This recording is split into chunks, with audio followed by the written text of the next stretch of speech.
Hello everyone! Welcome to Alex Official Channel. Ngayong araw na to, magkakaroon tayo ng one-on-one interview with Charlie Divero. Isa siyang varsity player ng Jose Rizal University ng volleyball. So, abangan ninyo and please support Alex Official Channel. Maraming salamat! Hi po, my name is Charlie Divero and I'm 21 years old. I was born on January 13, 2003 and I'm a member of the JRU men's volleyball team and I've been... Hi guys, my name is Charlie Divero. I'm 21 years old and I'm from Iligan City in Mindanao and currently I reside in Mandaluyong. I study in Jose Rizal University and is a member of the JRU men's volleyball team. And I also sing and... Talaga? Marunong kang kumanta? Oh, Char? sakto lang po. Nagre-record ako ng covers dati nung pandemic kasi wala namang masyadong magawa. So anong nangyari after the pandemic? Pinagpatuloy mo na? Parang ang hirap kasi varsity ka. Tapos paano mo namamanage yung time mo? Naggagawa ka ng music, tapos varsity ka? Nung time na yun, kasi nung pandemic, parang walang masyadong ginagawa. Tsaka naglalaro lang kami dun sa labas ng bahay namin ng volleyball. Tsaka pag walang ginagawa, yun, kumakanta ako gano'n, nagre-record, tapos pinapost ko sa Facebook ko. And dun, 6 years na naman kasi akong nag-choir. So, may background din naman ako, slight lang. Wow, ang galing ano.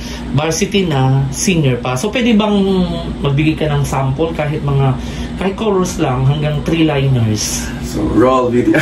Joke lang. Joke lang. Ay, kakanta po ako. Okay. Kakanta ka talaga? Ayun? Yes, 3-liners. Yes. Let me be the one to break it up, so you won't have to make excuses. We don't need to find a setup where someone wins and someone loses. Yun na lang po. Iulap ko talaga sa boses mo. Diba? Ano ba yan? Ano bang type ng song yan? Mga R&B. R&B, mga ganon. Okay. Ready ka na ba sa ating past talk question? Yes, I'm ready. Okay. Dito natin siya malalaman kung gaano siya kagaling at kung gaano siya kabilis mag-isip. Okay, Charles. Number 1 question. Sex or chocolate? Ang bilis. Wait lang. Di ba parang ang bilis, ano? Number 1 ka agad na ang init. Oo, mainit yung panahon. Chocolates po kasi it's good for the health and it gives you energy. Okay. Lights on or lights off? Gusto ko yung dim. In between lang siya kasi ayoko kasi yung masyadong mailaw. Para cool lang. O pag natutulog, di ba? Yung Walang kulang. Gusto mong matulog, galing ka sa pagpa-practice, so parang dim lang ang gusto mo talaga. Para relaxing lang. Okay. What was the nicest things said about you? I think it was... Sheesh! What was the nicest thing said about me? Siguro yung... ina-appreciate yung hard work ko. After everything that I've been through, parang those people that were there to witness my hardships, and when they appreciate my work, it feels so good. And yeah, yun lang. During, di ba, varsity ka, so ikaw ba na-appreciate ka na ng trainer mo na wow, ang galing naman ni Charles? Meron bang ganon? Dumating ba sa point na, di ba, yung nasabi mo as mentioned, na-appreciate mo yung, na-appreciate yung ginagawa mo during your training as a varsity player ng volleyball? Nasabihan ka na ba ng coach mo na ganyan na wow, ang galing naman ni Charles?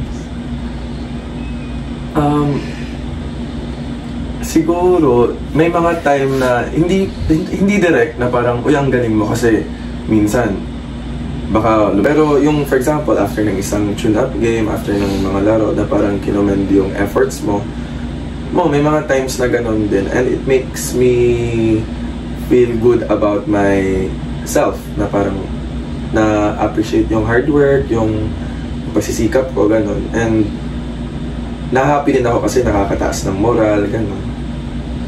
Okay. Eto, your coach is having a dinner at your place. What would you cook for him? Baka, pumunta yung coach mo sa inyong lugar. Ano yung special na iluluto mo sa kanya? Siguro kasi ako nagluluto lang din naman ako sa bahay when I feel like it.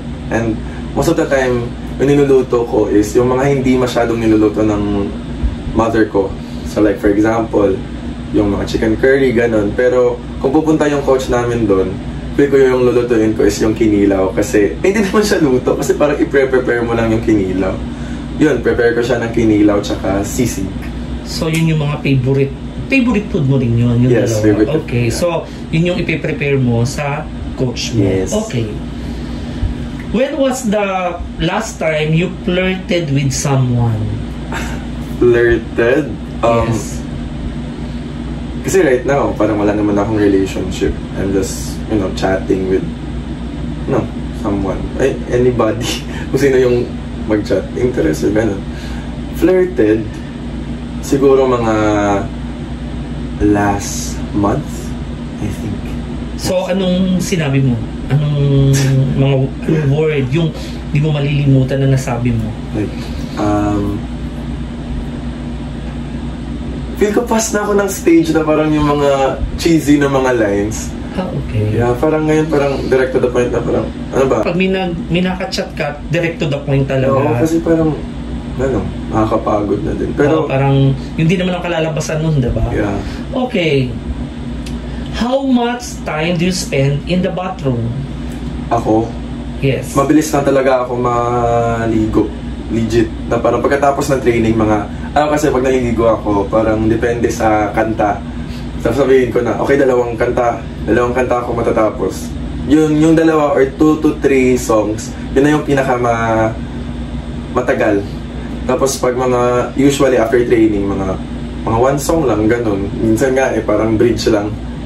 Hindi matapos ng isang kanta. Okay, so depende siya sa song. Yes, or trip ko. Okay. Eto, may isa pa akong tanong sa'yo. If you could be someone for a day, who would you be? If I could be someone for a day, that's deep though. Kasi it reflects something about what's missing in my life right now. So, I think I would want to be... Gusto ko maging yung tatay ko. Why? Kasi I just want to understand what it feels like in his mind. What's going on in his mind. Parang ganun. How... I want... And also, I want to get to know him more. Yeah. Okay. So, gusto mo si father mo yung maging... yung tawag dito, yung... Halimbawa, binigyan ka ng chance. So, yung father mo. So, ano ba yung mga hindi mo pa alam sa father mo? A lot of things. Kasi growing up, I wasn't really, we're not really close. But as I grew older, parang na-realize ko I should have spent more time with him. Parang yes. Should have known him a little more. Yes, dapat kasi maaga pa lang, talagang, syempre dapat both mother and father, dapat alam mo talaga yung, di ba minsan tayo, more on mother tayo makaina, kasi sila lagi yung nakikita natin sa bahay. Yes. And then yung father busy sa work. So doon mo ma-realize na minsan, habang tumatanda, parang hindi ko na ibigay yung pagmamahal ko sa father ko, parang naging ako unfair. So dapat care lang talaga lagi si mother and then si father. Yes, parang ganun. Oo. So ngayon kailangan mong bumawi sa father mo. Yeah. Okay. If you were to confess only one sin to God, what would it be? One sin? Karaming makasalanan ng tao. Parang, it would be... Sins of... Kung wala ka namang sin na nagawa, it's okay. Perfect. Siguro parang sa mga joggings, meron mga minsan na parang alam mo yung minsan sa training na parang 20 yung pinapagawa tapos yung gagawin mo 19 lang. So So, hindi ko kasalanan yun. Okay, hindi mo na-complete. Oh, minsan. Ay, hindi. Pinifinish ko yung jogging. So kapag hindi mo siya na-complete, anong parusa sa'yo? Wala naman. Kasi jogging lang yun. Pero, so hindi ka sumusunod sa coach? Hindi. Hindi. For example, parusa. Tapos parang, yun na lang. Yung parusa. Tapos sabi, mag-jog. Tapos minsan, may time na naglalakad. Kasi pag 3 hours jog, so minsan naglalakad. Okay, so dinadaan mo siya sa lakad. Yeah. Tama naman, okay lang din naman yun. Okay, if you have to eliminate one emotion in your life, what would it be? How to eliminate one emotion? I think every emotion naman is very essential para, kasi if you get to experience happiness, you have to understand the polar opposite of being sad. So I think yung emotion, di ba? I think doubt. I think, is it an emotion? Doubt? Doubt is not an emotion. Pero parang fear, feelings, fear. Parang ganun, fear. Fear na lang siguro. Oo. Pero yung doubt kasi is pagdududa. So, pero parang sa kwan yun, more on iniisip mo, sa mind. Hindi siya doon sa feelings. So, siguro yung fear. Yes. Kasi, fear in what way? Fear of the unknown, fear of things that are new. Kasi most of the time people... You have to embrace the challenges. Diba? You have to accept the new challenge. Bakit ka magkakaroon ng fear? Kasi... You have to embrace. It's human nature to preserve oneself. So, and having fear sometimes na parang sobraan ng fear, it really hinders you to do some things na parang you could have done because nagtakot ka, nahirapan kang mag-overcome yung mga bagay-bagay. Okay. Yeah. So yun yung opinion ni Charles. So yun na yun. So bawal kumontra. So my last question. Last question na. Yes. What is the food that is always found in your fridge? Sa bahay, and then dyan sa inyo, sa inyong quarters, sa dorm. Nakaming fridge sa dorm, pero sa bahay nila. I think... pwede kang magsabi dito. Wala ka bang fridge sa dorm? I-voice out mo. Hindi. Huwag naman po. Coach, kailangan daw ng fridge sa dorm. Baka naman. Hindi naman. Huwag naman po. Dami yung makakita ni Coach ko. Kaya na naglareklamo. Joke. That's okay. Joke lang, Coach. Ako Huwag na lang yun. Kung sa bahay naman, I think, ano ba? Feel ko di nawawalan ng ano ba hindi mawawalan? Pagkain, di ba? So, yes, pagkain. Yung paksiw na isda. Pareho tayo. Yung tawag sa amin is inununan. Parang pangat, gano'n. Paksis more on, di ba, kung yun, yung English yun is vinegar, then walang to? Vinegar tsaka bawang? Mga ganun, bawang, ganun. Sibuyas minsan. Yun. So pareho pala kami ng favorite na food. So yun yung mga pagkain ng mga mayayaman. Hindi. Di ba? Ang galing-galing. Thank you very much, Char. Thank you for coming here. So thank you very much. Good luck sa laban ninyo. Yeah. Di ba? Maraming salamat sa iyo, Charles. Napaunlakan mo kami ngayong araw na to. So, paano ba yan? Sa huli nating pagkikita muli. And then, good luck sa mga laban ng JRU Men's Volleyball. Sana manalo kayo. Sino ba yung mga mahigpitin yung kalaban? Yung nakalaro na namin sa Perpetual. Tapos, di ako na magsalita. Magkuhan ka lang. Sino yung talagang yung talagang pinaka-challenge na school na talagang matinik yung nakakaharap during your event?